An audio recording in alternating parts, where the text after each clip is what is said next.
Hello' ৰাইজসকল, 4-5 দিনৰ পৰা হৈ আছিল বিৰাট জ্বৰ। আজি আহিলোঁ ডক্তৰক দেখাবলৈ আৰু আজি আমাৰ ইয়াতে আছে জগন্নাথ প্ৰভুৰ পুনৰ স্থাপনা। এয়া আহি মেডিকেল পালোঁ আৰু ইয়াতে আজি যথেষ্টখিনি মানুহৰ ভিৰ হৈ আছে। ডাক্তৰক দেখাই কৰিলোঁ লেবত ব্লাড টেষ্ট আৰু তাৰপিছতে আহিলোঁ জগন্নাথ প্ৰভুক ঘূৰাই আনিব।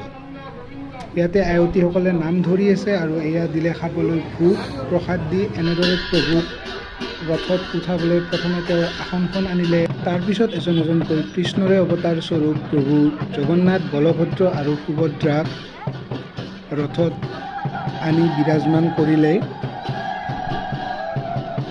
বলভদ্ৰ হ'ল জগন্নাথৰ জ্যেষ্ঠ ভাতৃ আৰু সুভদ্ৰা হ'ল তেওঁলোকৰ ভণ্টি।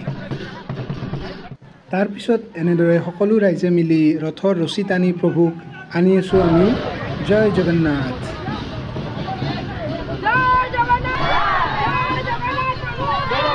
আৰু এনেদৰেই ৰছী টানি ৰথক আনি প্ৰভু জগন্নাথ আহি পালে তেওঁৰ গন্তব্যস্থানত আৰু এতিয়া বৰ্তমান তেওঁক ৰথৰ পৰা নমাই তেওঁৰ আগৰ স্থানত নি পুনৰ প্ৰতিষ্ঠা কৰা হ'ব আৰু এনেদৰে তেওঁক মন্দিৰৰ ভিতৰলৈ নি থকা হৈছে।